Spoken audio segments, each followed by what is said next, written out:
Forgiveness does not mean ignoring what has been done or putting a false label on an evil act.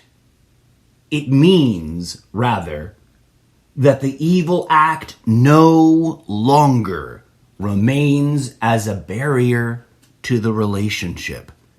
Martin Luther King Jr.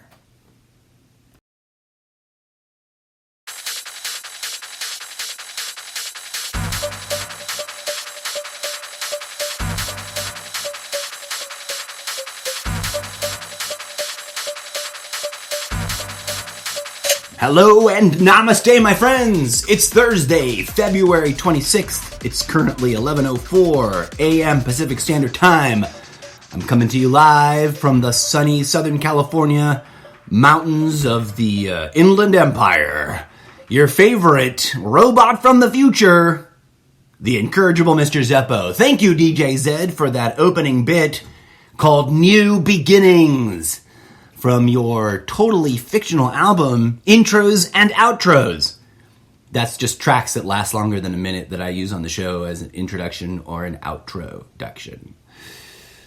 Many thanks to all the geniuses at Remix Live behind all the fascinating music loops. All of the DJ Zed music that you hear on this show is made possible by the engineers and artists behind Remix Live and GroovePad. No one's paying me to endorse them. These are 100% genuine and authentic endorsements. Welcome to the show. Always radically unscripted, raw, real, and a little unprepared for. I am your humble host. Some of you may be noticing that I didn't come up with a title for today's show, and I put in a really generic bit of text on the body. Programming note, I think for my own sanity, and to sort of overcome the largest obstacle I have on the daily basis, I'm just going to start doing that. I'm going to leave that as like template and just dive into the show, because as you may have noticed, friends, some of my weirdest complaints have been about that. Like, right, I sit around and mope that I have a hard time coming up with a good title. And that has been such a challenge that there have been days that I just won't do a show because I can't come up with a good title and a good blurb, and I feel defeated.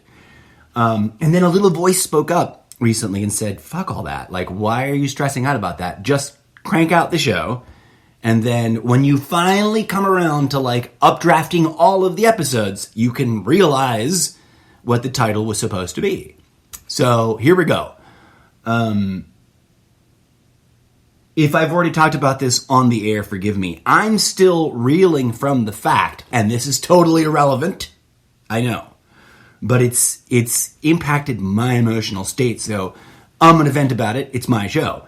I'm still reeling from the fact that just a few days ago, one of the most interesting postmodern examples of interest, I already said the word interesting. One of the most interesting postmodern examples of digital music making has just stopped being an influence in the world. I posted this on Facebook on February 22nd at 3:49 p.m. as I was busy packing massive bowls to commemorate the loss and to help heal the pain. Quote, burners, ravers, musicians, DJs, dance addicts, festival promoters, the French, and cybernetic life forms from around the multiverse are a little extra brokenhearted today. Because on top of all the other ongoing misery in the world, this news just hit.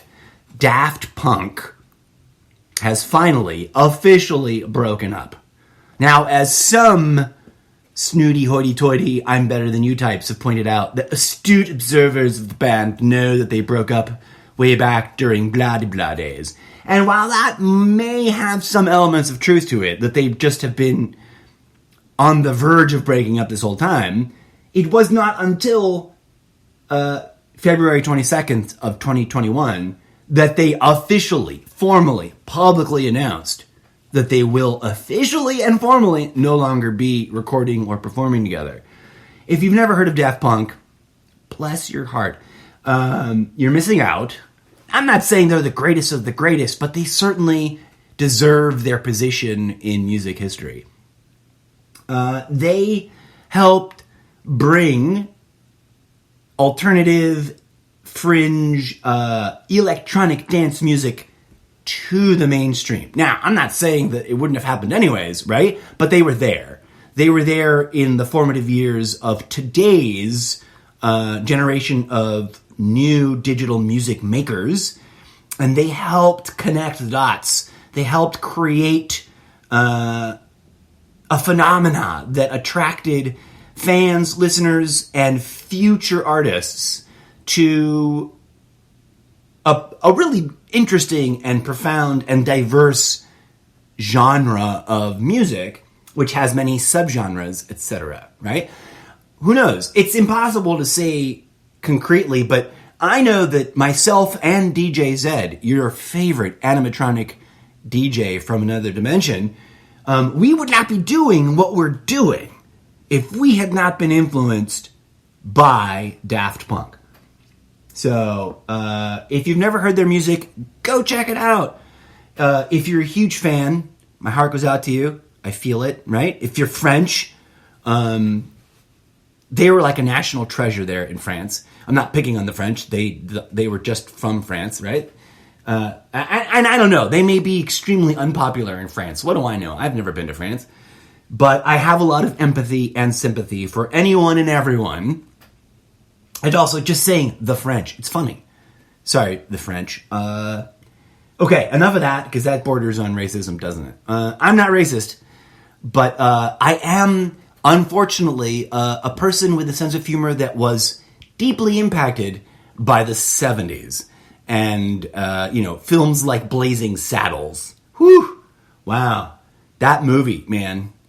Would that movie be, like, if no one had seen that movie, and that movie came out right now, would it be a blockbuster hit, or would it get panned and canceled?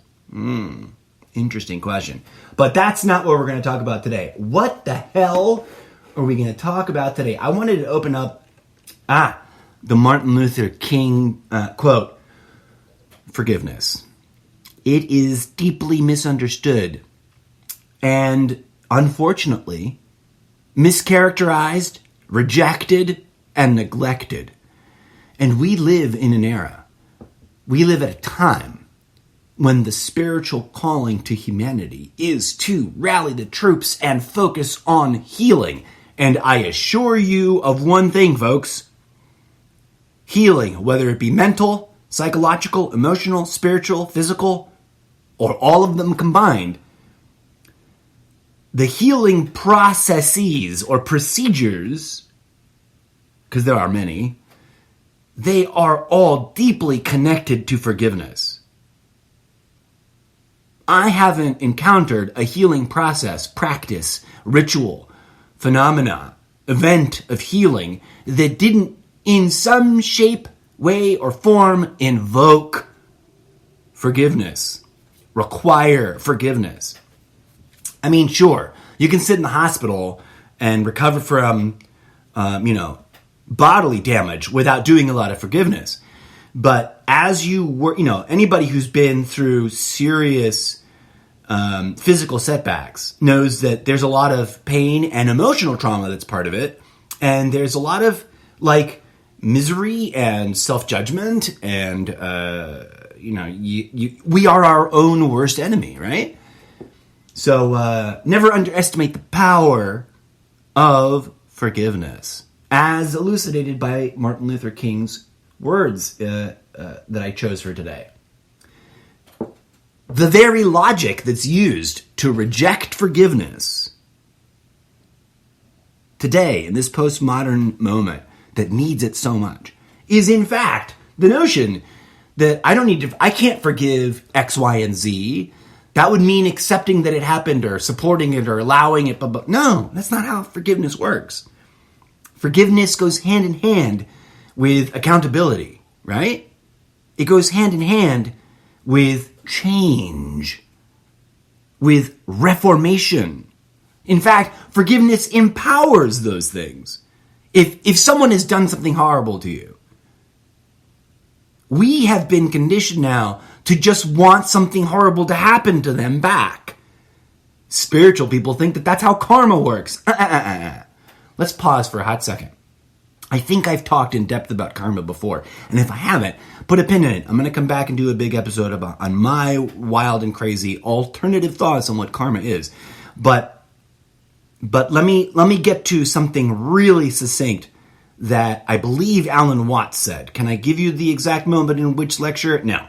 But it's percolating to the top of my mind now. You are karma. We misunderstand karma, right? Karma means action, not some imaginary point system in which, bad things will happen to bad people. That's nonsense.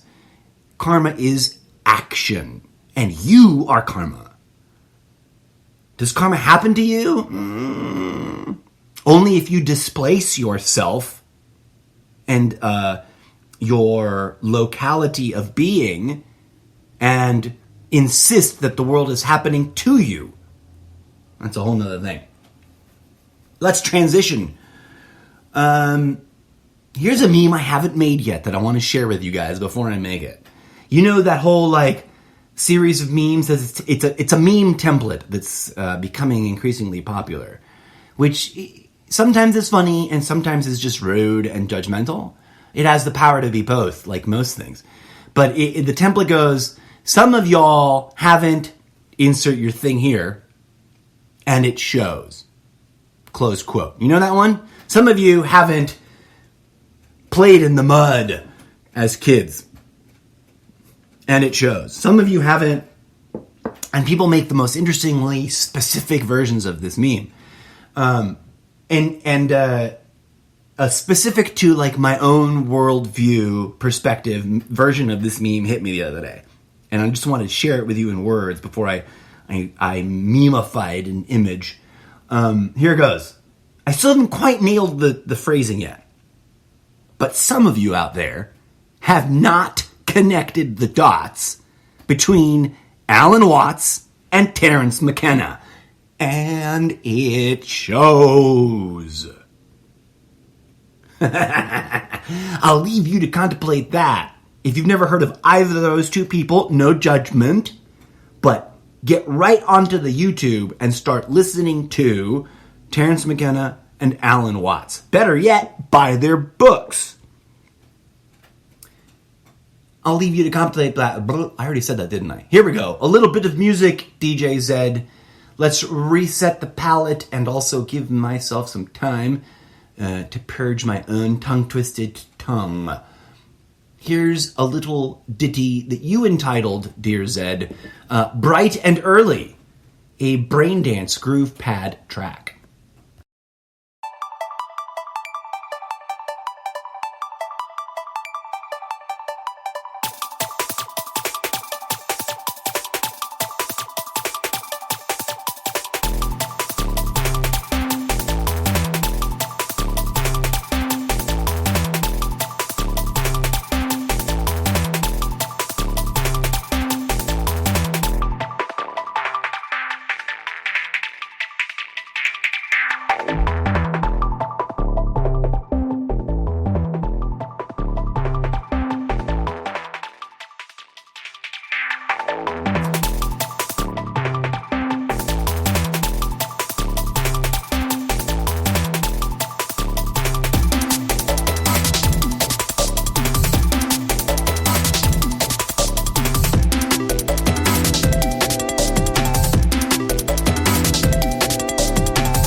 Speaking of Terence McKenna, here's one of my favorite quotes from him. And it's fascinating because this is not a very good representation of what Terence McKenna talks about, but it also totally is. And if you know him, you know what I mean. If you don't know him, you'll find out. But quote, I mean, he's adamant about these kinds of things, and he's a really interesting speaker. I'm not quoting. I said quote, and then I started rambling. Sorry. Terence McKenna is a really eloquent, astute speaker, and a kind of a hero of mine because he has, I don't think, any degrees. He has no letters after his name. He has no doctorates in anything. He's a deeply, profoundly intelligent man with a massive intellect and a huge curiosity for the world and an astute power of observation. And despite not having degrees and letters and all of the formal, things that supposedly qualify a person to be an authority, this guy, Terence McKenna, knows what the fuck he's talking about. Now, the following quote I'm going to read to you, I came across recently because there's, the Bernie memes, the picture of Bernie with the mittens from Inauguration? Well, there's been a bazillion of those memes made, right? Well, just the other day, I came across the one that is now my new all-time favorite because Bernie, in this new meme, is sitting next to Terence McKenna as he explains something from some picture of Terence McKenna explaining something. They didn't put any words on it, so they just did the photoshopping and left it alone. But when I found it, there was a quote from a Terence McKenna lecture that I'd seen before. And it's a beautiful quote, and it's critical. It's important because he said this. And I think he has, the man's passed away, may he rest in peace, but he had been saying this since the 60s. It's 2021. So strap yourselves in for this little ditty. He said, quote, "Surrender is the opposite side of the coin of ego. The central issue of our times is the inability to surrender to what we know is right. We have the ability to feed the hungry. We have the ability to educate our children, to clean up our environment, to eliminate sexism, to eliminate racism. The question is, can we change our minds fast enough?" End quote.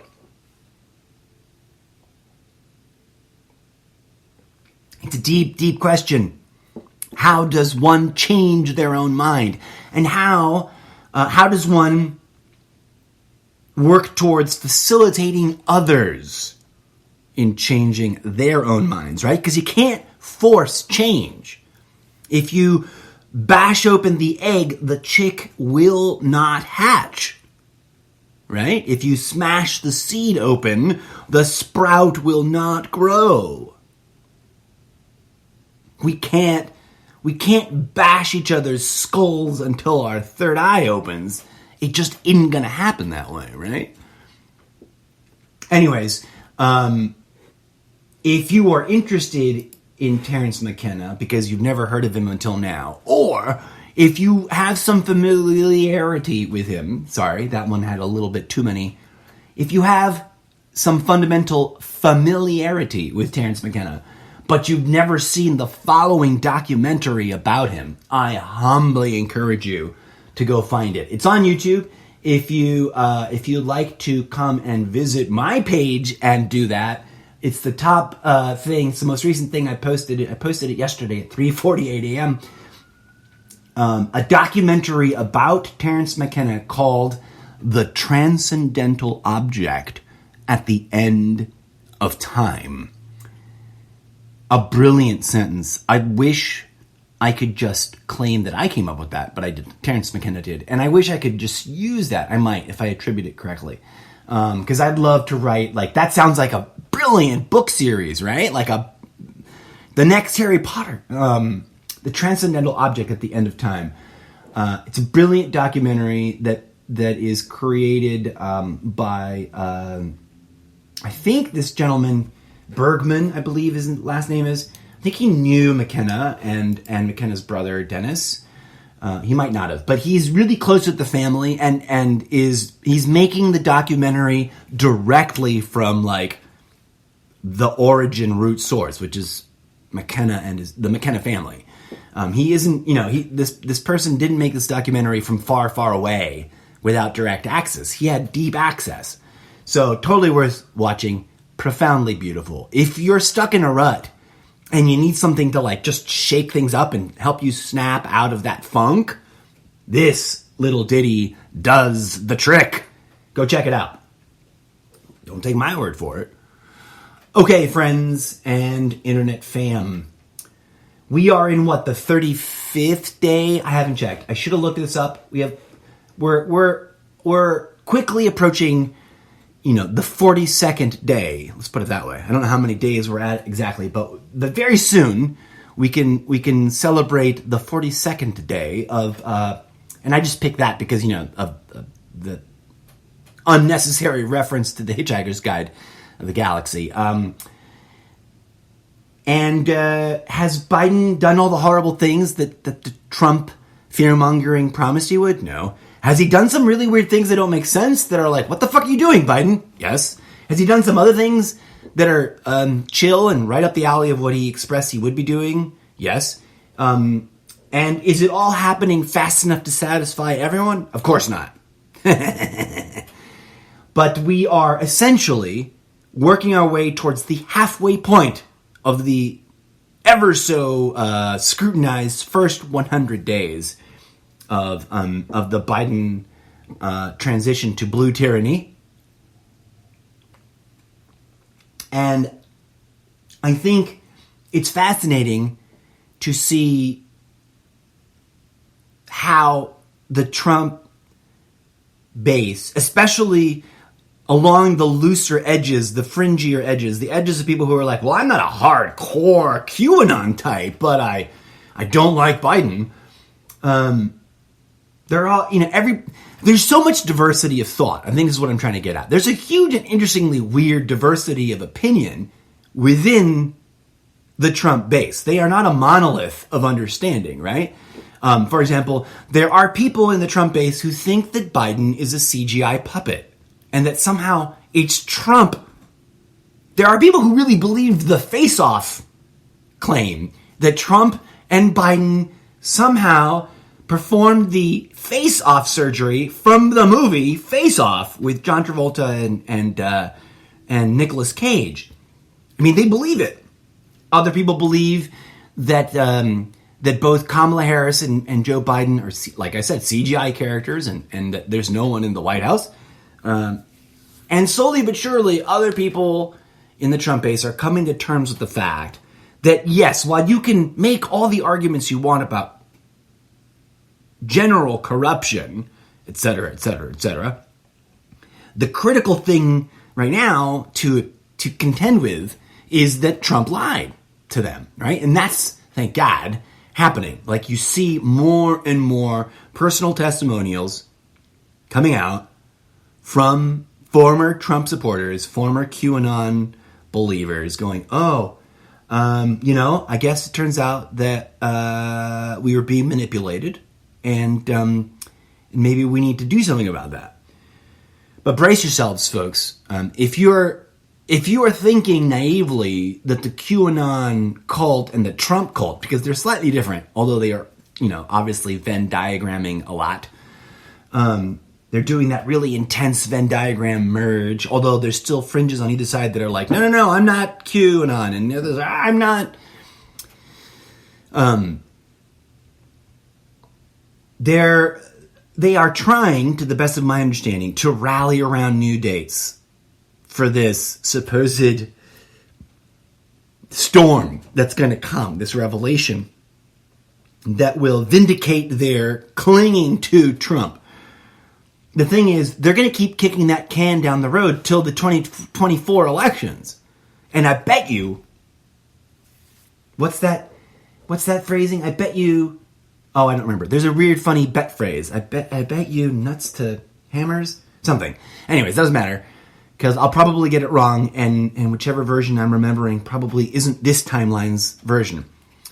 But I'm not a betting man, but I'd be willing to bet that no matter what happens in March, they're gonna just reconfigure the storm is coming and believe in the plan and keep modulating it, keep adjusting it, keep pretending that the can isn't being kicked down the road, and keep believing in it until we get to 2024.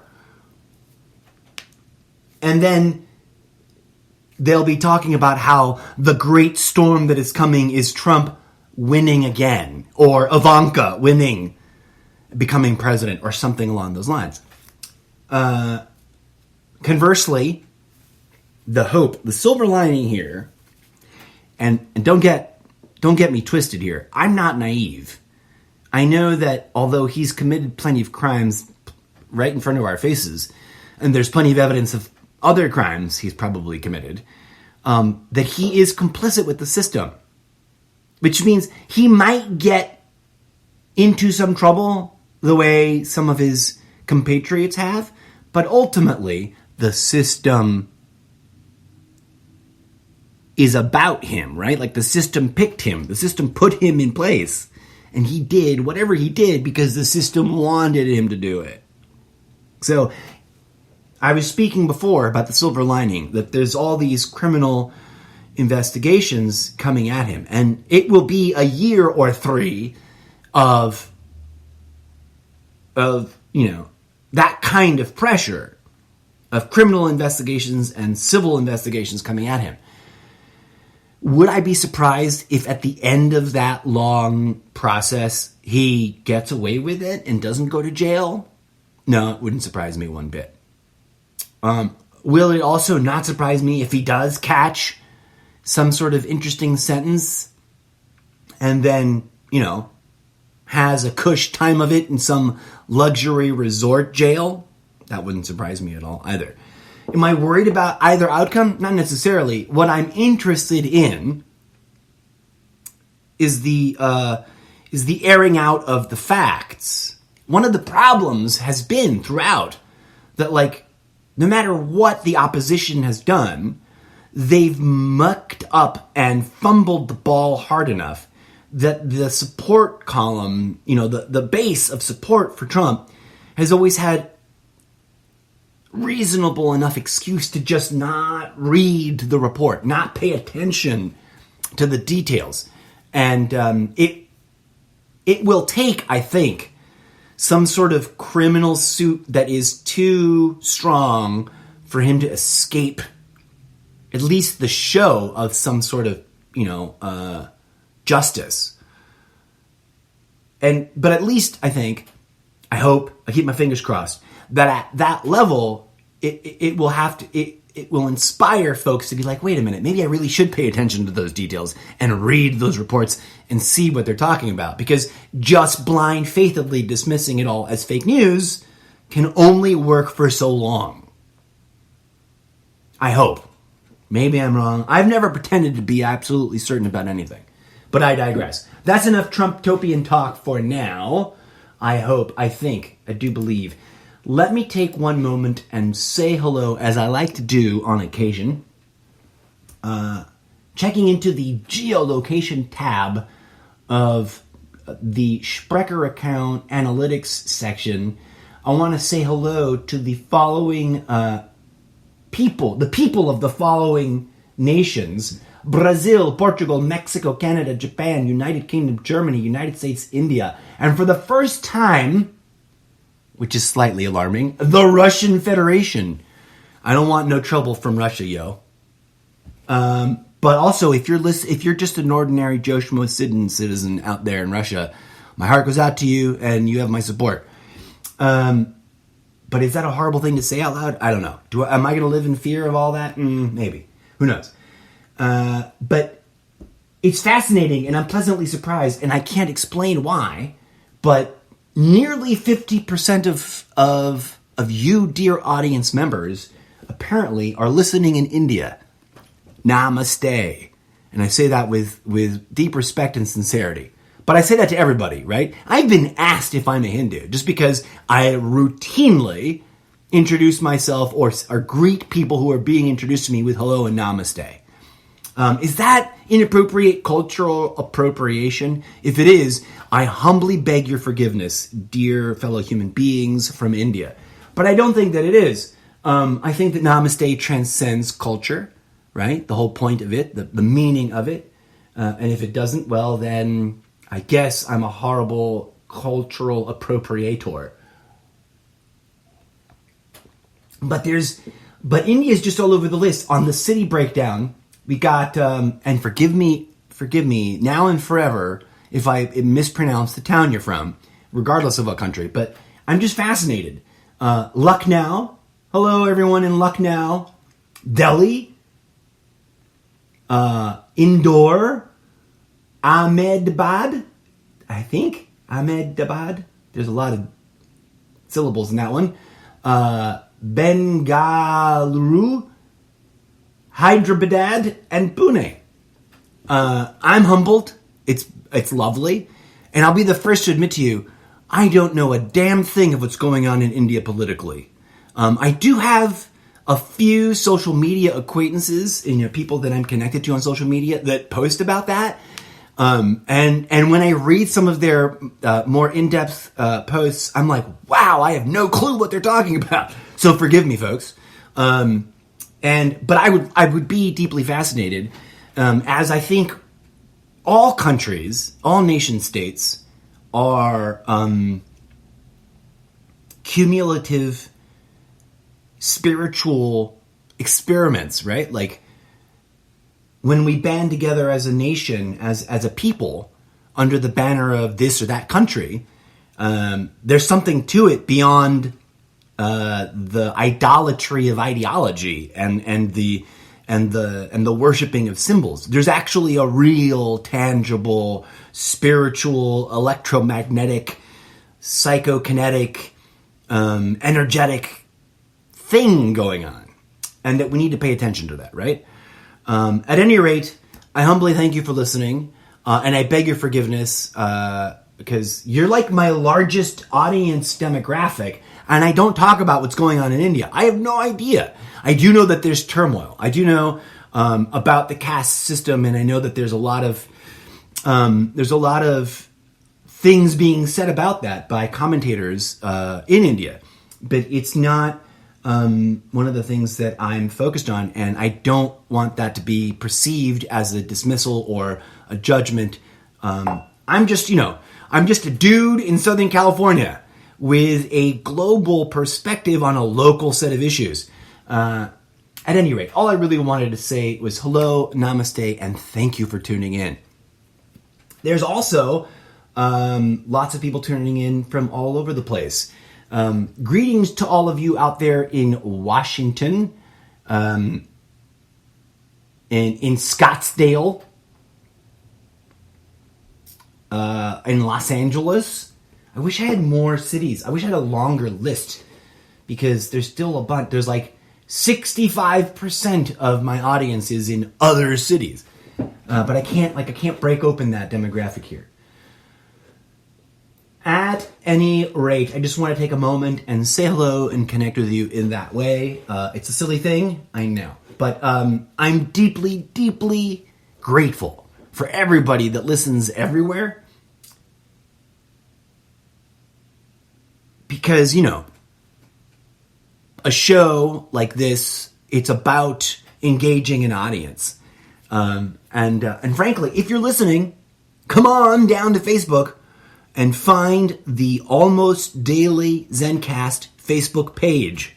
Just go to Facebook and type in the Almost Daily ZenCast. You should find it. What's going on over there, actually? The Almost Daily ZenCast page. Right, that's where we got that thing.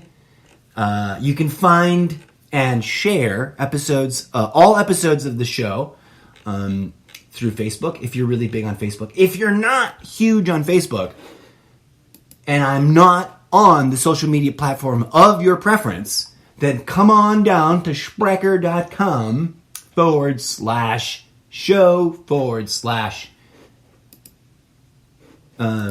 the almost daily ZenCast. Oh, actually, no. Where's it here? It's Sprecher.com/show/ZenCast, one word. ZenCast. And for anybody who's curious about that, I mean the word cast, since we're talking about audience members in India, it just occurred to me. I don't mean cast as in like the caste system. I mean cast as in like when one casts magic, or when one broadcasts energy, or the sound of my voice, right? That's what it's about. Okay, cool, rock on.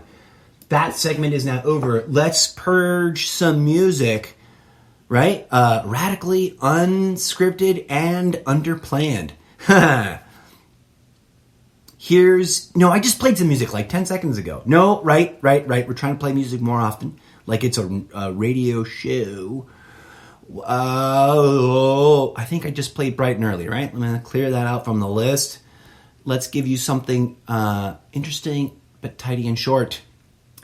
Here's one I like. I think I've played it before on the show, but I'm going to play it again. You're going to have to deal with it. It's called Elementary. Dear Watson, it's a Psytrance groove pad audio track.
Thank you, DJ Zed. It's always fascinating to watch you loopify those loops of digital looping. And we're back, folks. Right. So, what the hell has been going on lately? All kinds of things. Almost too many things to discuss. I did want to take a moment and acknowledge that here in the United States of America, lots of folks, especially those who are super into sports ball, which you may notice I'm not exactly, but that doesn't mean I hate it. I don't hate nothing. I don't hate nobody. I'm just not super into sports ball, whereas I'm super into other things. But just the other day, I think 2 days ago now, a legend, a god amongst men as far as sports ball is concerned, Tiger Woods, was in a tragic single car accident. Apparently, there was no evidence of intoxication of any kind. He seemed to not be incapacitated. And we don't know for sure just yet how it came to be, but he was here in my home state of sunny Southern California. Not that it's a separate state from Northern California. Sorry. We are still one state. There are some timelines in which that state is already divided, curiously enough, but that's another issue. He seems to be okay. He was in surgery for many hours. His injuries seem to be mostly isolated in his legs. And while there's lots of speculative talk, lots of prayers, lots of hoping, no one knows for sure, and there's been no prognosis as of yet as to whether or not he will ever golf again. One of the things that kind of tripped me out was that Tiger Woods and I are the same age. That's always sad and weird and creepy when someone famous who is the same age as myself goes through something tragic. I don't know why, but it just kind of wigs me out a little extra, right? Because we're the same age. Weird. At any rate, I just wanted to share that because it's part of the current events and the milieu of what's going on in the world, what's going on in America / Trumptopia right now. In other news, I should have probably opened up that list of things. I had a list of things I wanted to talk about, and then I totally forgot to open it. In other news, the Supreme Court, which curiously is currently packed with hand-picked Trump supporters, still ruled in favor of the investigation into Trump and has ordered, finally, the release of, curiously, still a limited set of tax returns. I would have wanted to see all of them, not just from this year to that year, whatever year they picked. I would have wanted to see all of them. If I was the DA or whoever the fuck that's investigating this investigation and going to the Supreme Court saying, give us his tax returns, please, I would have said, give us all of his tax returns, please, from all of the years and from all of the companies and all of their subsidiaries, etc. But here's to hoping that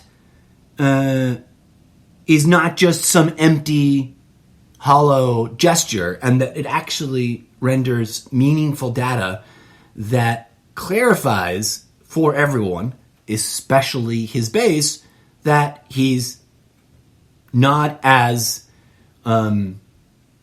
he's not the hero free of corruption that he's led everyone to believe him to be. So, the other bit of news that I find interesting, that's catching people's attention, is that the Biden administration is getting a lot of flack from people who didn't say a damn word during last year's 9-month-long campaign to delay additional financial aid.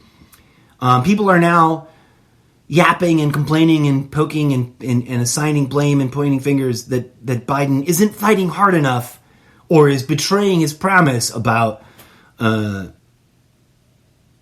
COVID-19 relief efforts. He's been in office for like less than 40 days. So to compare and contrast, Biden has been in office less than 40 days, right? The Trump administration did everything possible to make the transition as messed up and as delayed and as inefficient as they could. And while, sure, there's going to be plenty to criticize Biden about, this one thing, I'm a big fan of, like, targeted criticism that's accurate, right? If you're going to criticize anybody right now, in this moment, today, regarding the COVID relief plan, it's not really Biden. He's been pushing for collective action from, across both sides of the aisle. But Congress is the body that is voting on and writing the bill and voting on it, right? Like, we had a vote several days and or weeks ago, and people got excited, and then they thought, oh, what did Biden do to fuck it up? No.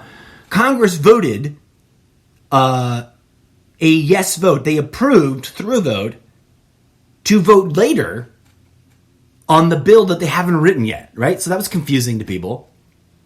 So they're just now, to the best of my understanding, finishing up that process. So if we're going to criticize anybody for dragging their feet, it would make more sense. regarding this specific incident, or this specific issue, to criticize Congress. But, I don't know. I'm that weirdo.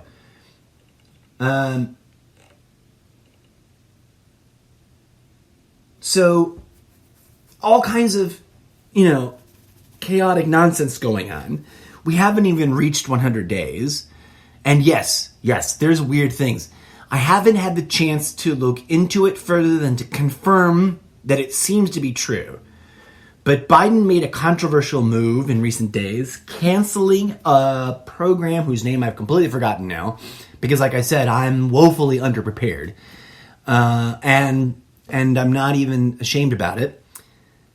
But he canceled a program that I believe was being operated by ICE, which targeted people suspected or known to be trafficking human beings as part of immigration enforcement. I didn't see that coming. I didn't hear him talking about it. I didn't see it on their agenda. So I can understand people's shock and awe and surprise. Biden seems to be out to just cancel everything that Trump did, that Trump put into effect or into action, just like Trump tried really hard to cancel everything that Obama had done. Now, for anybody who's into the long view, this is something that some of us saw the beginnings of way back in the day, observing and taking note of the history from Nixon to Reagan, right? Like by the end of the Reagan administration, it was becoming clear that this pendulum swing model was evolving and developing and defining itself and becoming the preeminent, descriptor to our political process. Let's push things as far to the right as humanly possible. Then it'll snap back towards center, and then, we're leftists, so we're going to push things as hard as we can to the left. And undoing the previous administration's doings has become sort of central aspect of that, which is weird and interesting. Is that good? No, I don't think so. Is that a healthy way for government to behave? No, probably not. Does everyone who's still clinging to the party system think that is their right, or that it has to be done because the other side is so evil? Yeah, yeah, and that's why it's happening. The two parties, which are inseparable from one another, the way left and right directionally cannot actually be separated from one another.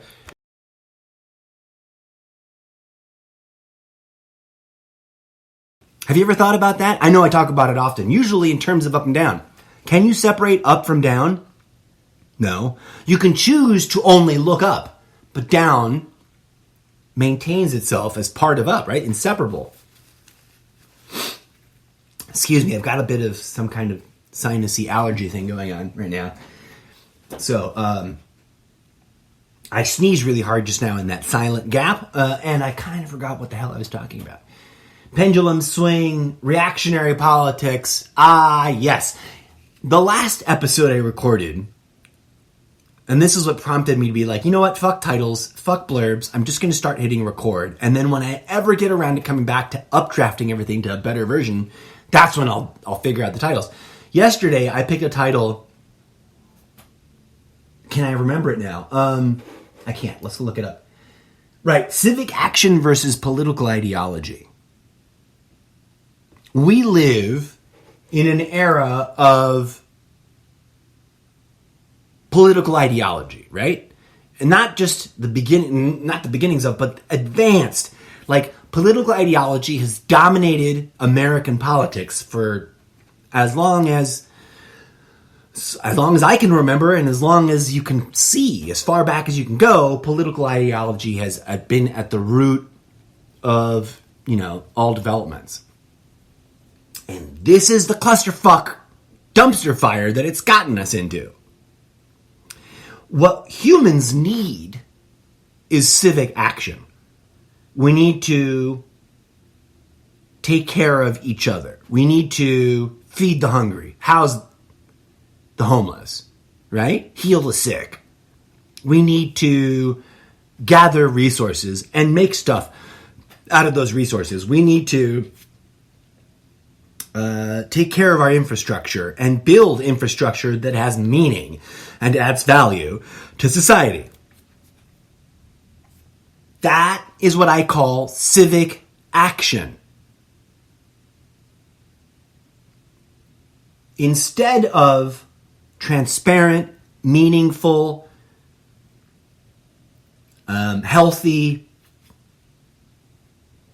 civic action, we live in a world that is saturated with political ideology, and most people attached to political ideology, caught up in the fight defending their chosen political ideology, and deeply involved in the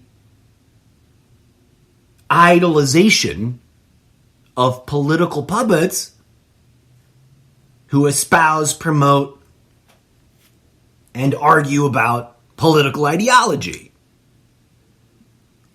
We just survived an entire 4-year-long administration that promised us infrastructure week and never delivered. Promised us new, better, cheaper healthcare and never delivered. Promised us a wall and never delivered. Not that I wanted the wall, but they promised everyone a wall. They didn't really deliver, did they? They promised a lot of things they didn't deliver on. They did indeed achieve just enough things to give the hardcore base some bone to chomp onto and stick with. You know, like, oh, but at least they did these things. Imagine a world in which political ideology was laughable, where everyone was like, who gives a fuck about political ideology? What needs to get done, and how can we do it with transparency and for the benefit of all? That's the world we are called to build, dear friends. We are called as a species to heal ourselves, heal each other, and heal the entire species so we can transcend these mundane, idolatrous political ideologies, religious ideologies, cultural ideologies that bind us, that separate us, that limit us.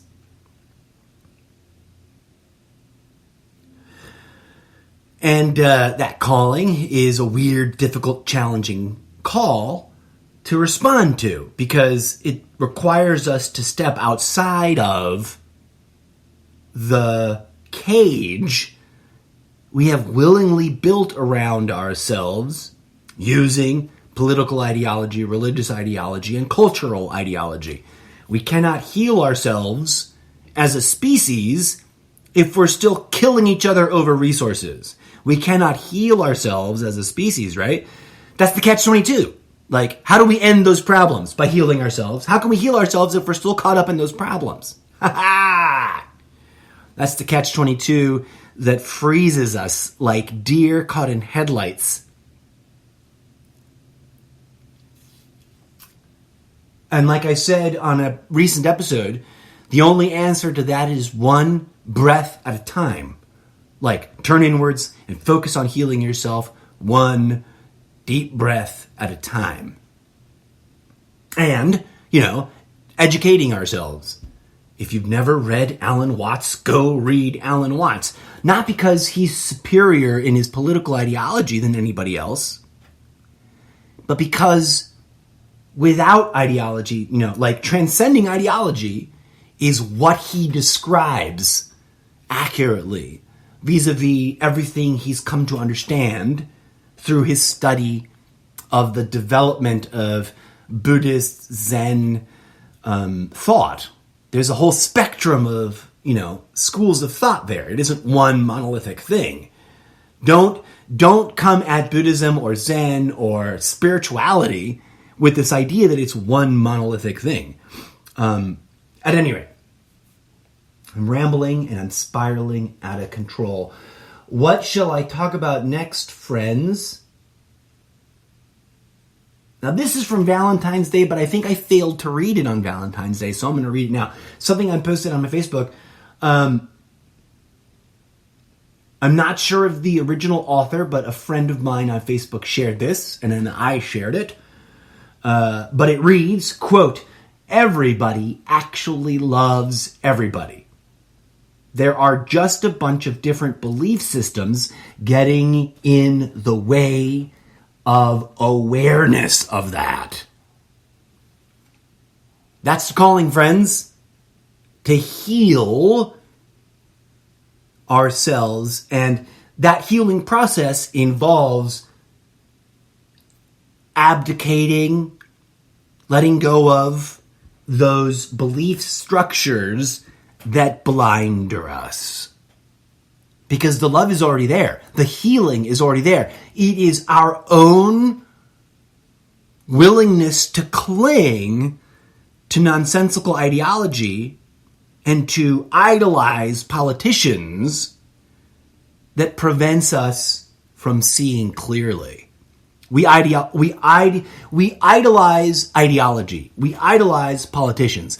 We idolize celebrities. We idolize religious figures. We idolize, etc., etc., etc. And that's not the calling, friends.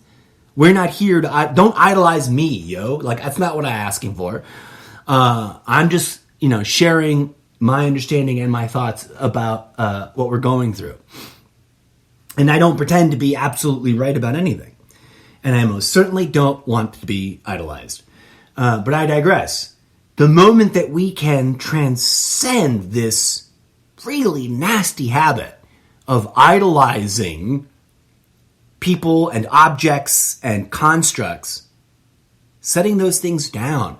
We don't need to destroy them. We don't need to destroy people that are being idolized. We don't need to destroy the bad guys even. Because if we attempt to destroy the bad guys, let me let you in on a secret here, folks.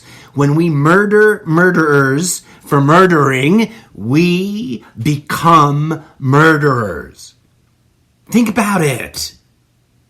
Like, step away from murdering. I've talked about this before, right? Like, punch a Nazi.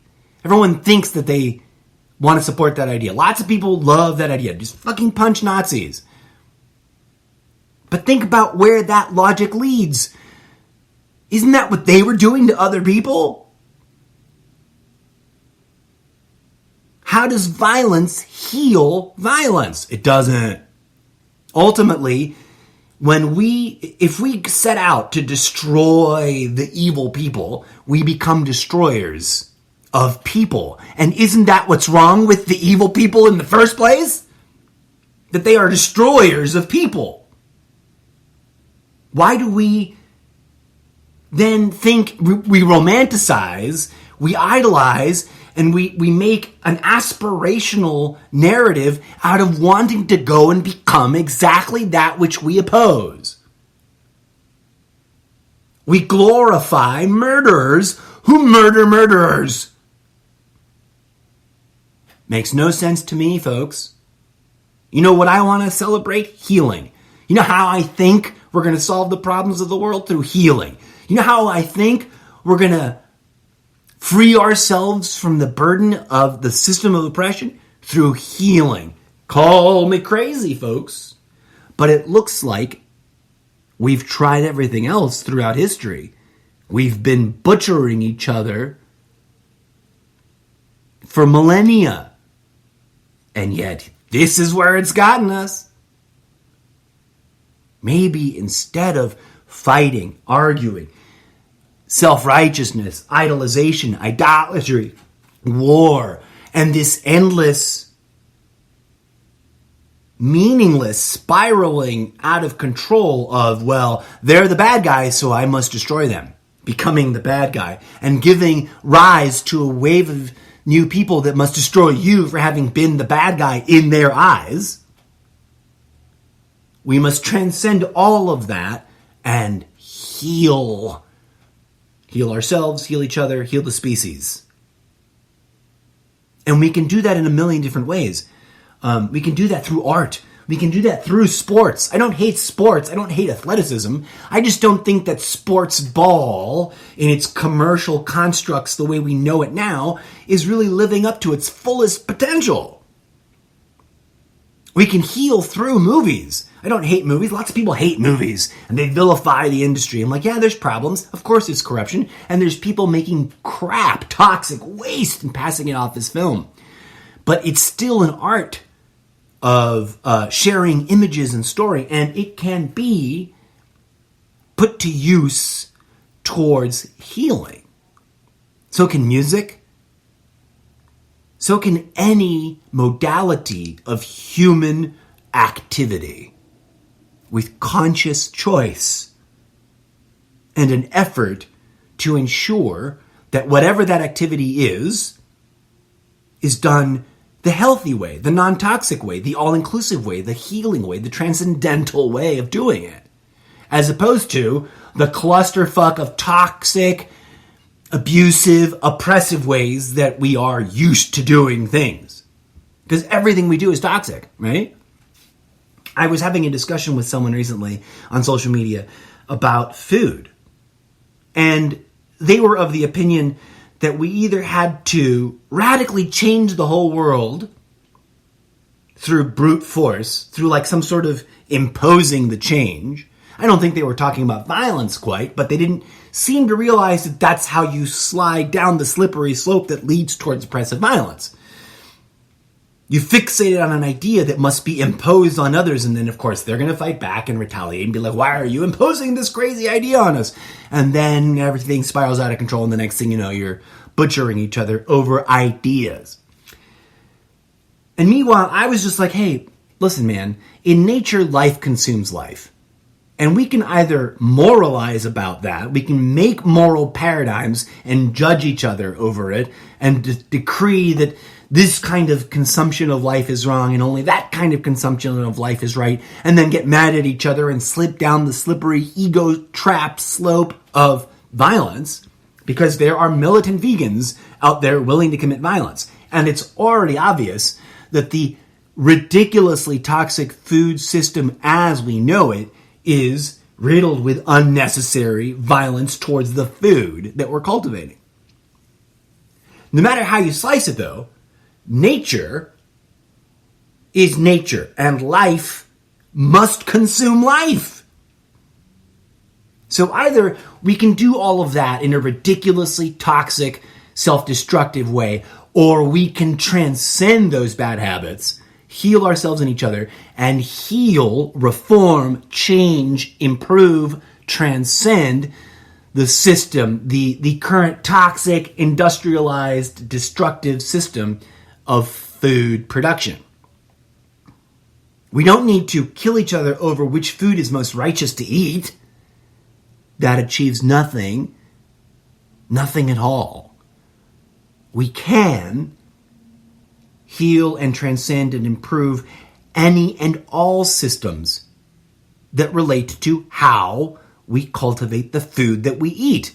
We can have a spiritual relationship with the food that we eat. We can have a spiritual relationship with the politics necessary to achieve the civic action, right? We can either have political war or we can have civic discourse. And in the center of that choice is healing. To get to that healed place, we must initiate the healing now. I'm not here to dictate to you what the healing is. You know better than I do. Although there's some really great universal practices that are empowering. None of them are the panacea that will fix everything, right? Like, yoga's brilliant, but not everyone needs to do yoga. You can't suddenly become militantly yogi and demand everyone do yoga. Impose yoga on the world. You can't do that. You become that which you oppose when you do that. But if you love yoga, you can talk about it and share about it and encourage others to pursue it, right? And more significantly, you, dear friend, the individual, you can abdicate all the ideology and look within and find deep within that healing that you need and figure out how to heal it. There are people around to help. There are, resources available. So instead of arguing, religion is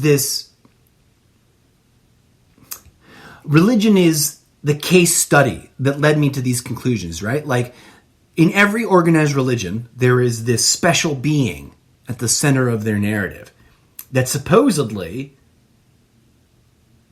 brought to them some important truth that only they can share or guard. And was it Alan Watts or was it Terence McKenna? I believe it was Terence McKenna. Yes. I recently went on a Alan Watts, Terence McKenna binge. I totally recommend it. It's a trip.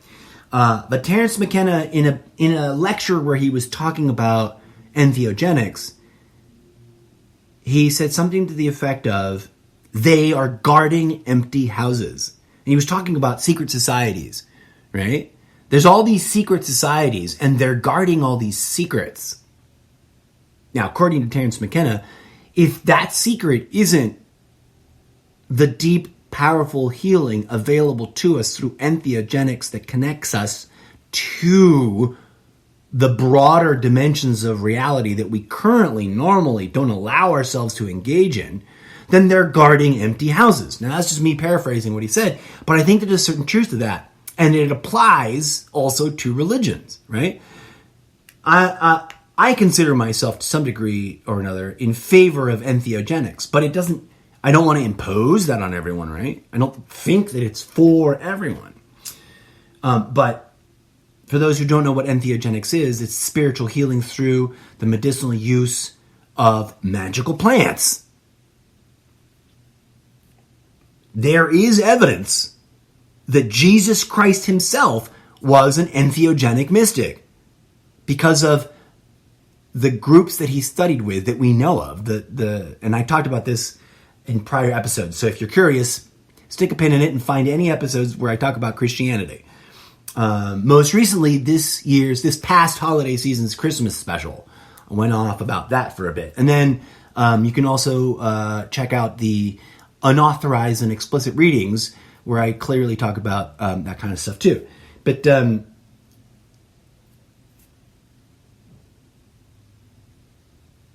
spiraling out of control.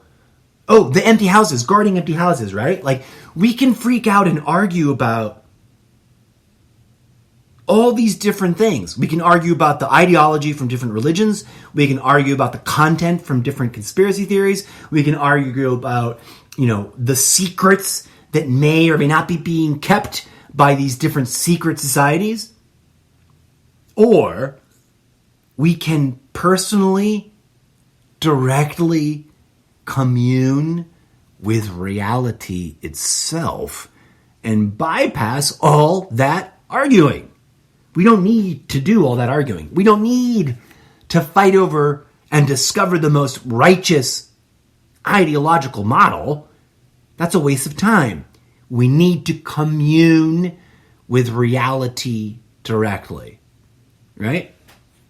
Because ideological constructs are used to manipulate us. And one of my favorite proofs of that is the flat earth versus globe earth argument. Now, you can spend years, trust me, I have, right? You can spend years running down the content, going through the content that each side presents. And you might end up agreeing with one or the other. But then the world at large continues to argue and rage on about which one is right. And this is symptomatic of human society and how we deal with ideas. We want one of them to win out. And in a perfect world, and in a perfect system of public discourse, one idea would win out. as the one closer to the truth above all others. And then new ideas would emerge to challenge that. But that's not what happens. What happens is that two ideas get posited against each other, and an unsolvable, intractable, never-ending argument foments.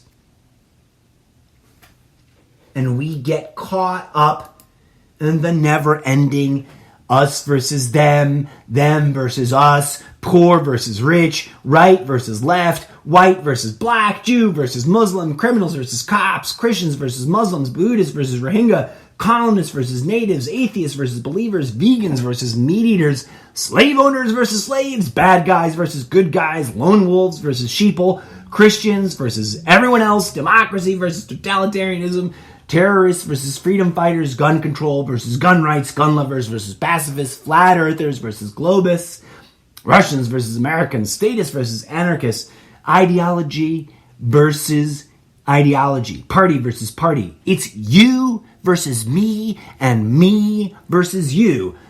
And what is that? That's everybody versus everybody. That's what got us to the dumpster fire that was 2020. Centuries of that kind of thinking. We need to abdicate the versus. There's nothing versus anything. We are one human collective. Genetically speaking, 99.9999999999999% identical. And yeah, there's a bunch of arguments about the subtle differences and what those mean, but who gives a fuck? Are you a human person? Are you alive? Do you have awareness? Do you have feelings? Do you have emotions? Do you have preferences? Huzzah. So does everybody else.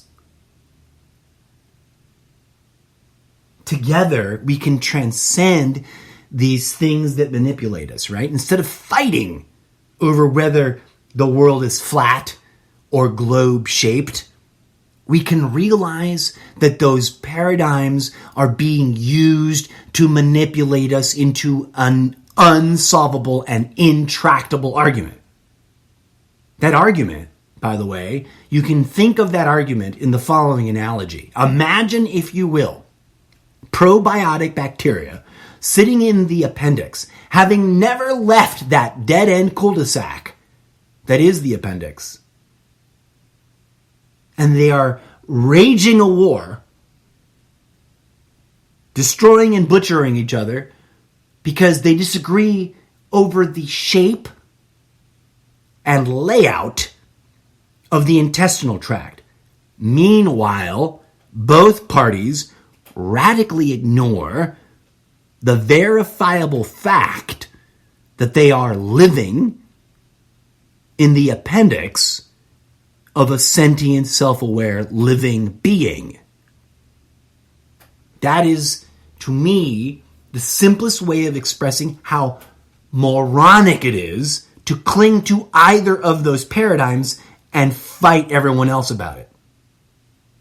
This is a womb. And it annoys the shit out of me that voice to text and autocorrect always tries to force that into the word room, R-O-O-M. No, womb, W-O-M-B. This is a birthplace of life. As Alan Watts said, this planet peoples. People being a verb. Like the apple tree apples. This planet peoples. And we are all siblings. We are all related. We are all the children of this divine place. And this divine place is not a place. It is a self-aware, sentient, multidimensional, fractal consciousness energy being that is larger than we can contemplate, exists on more dimensions that we can access currently, and has its own thoughts, ideas, preferences, and needs. And we are doing it a disservice by ripping up its bones and flesh and commodifying them for profit. That's what's wrong with the world. That's the stupidest thing that we're doing. We are destroying the womb that gives birth to us so that we can have sneakers and fashion and Lamborghinis, and so that we can compete to see who the richest asshole is. If we continue down that path as a collective, we will destroy ourselves. And we will give up.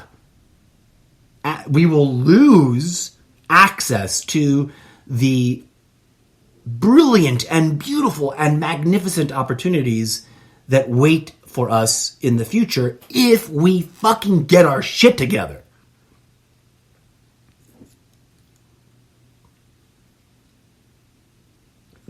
Don't believe me. Don't take my word for it, dear friend. Go and commune with your divinity yourself.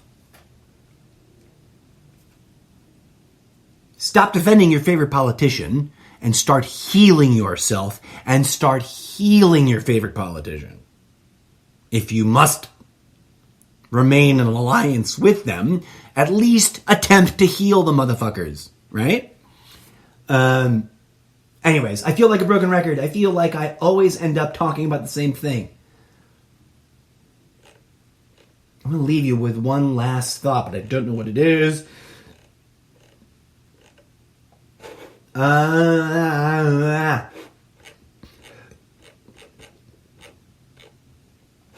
don't know. I'll leave you with an invitation to engage.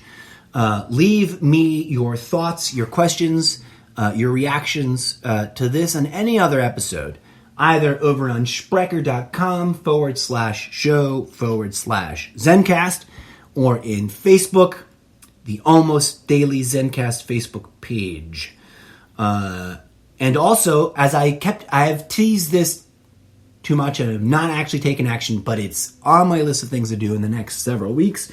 I'm going to be reactivating the Incorrigible MrZeppo's totally irrelevant media review special segment, which means I need a list of media beyond those things I already want to talk about, right? Like, I'm going to be talking about WandaVision. I'm going to be talking about some of my favorite movies. I'm going to be talking about The Midnight Gospel. If you've never heard of that, go watch that on Netflix. But I also want to hear from you, dear listeners, especially you hardcore motherfuckers that keep listening. There are some people that keep listening. How come I don't hear from you on the social medias? If you are my strongest supporters, my most regular listeners, please, oh please, oh please, come on down and start commenting, sharing, and expressing yourself in the community. I'm trying to funnel everyone over to Facebook, but I also don't want to force everyone to engage in Facebook if they're recently, a lot of people are, for very valid reasons, losing interest in Facebook.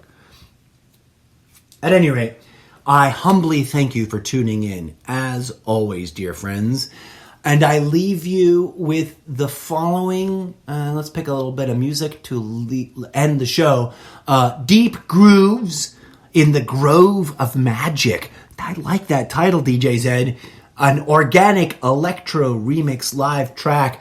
Namaste, friends. Thanks for listening. Unscripted, radically disorganized, but always passionate and sincere as fuck. I mean what I say, and I say what I mean. And no one's paying me to say it. So please support this show. Please listen to as many episodes as you can tolerate listening to. Check out some of the way older episodes. And stay tuned as I hopefully finally get my shit together and start revamping the entire project. Until next time, I have been your humble host, the Incorrigible Mr. Zeppo.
Nirvana and samsara, heaven and hell, are here and now.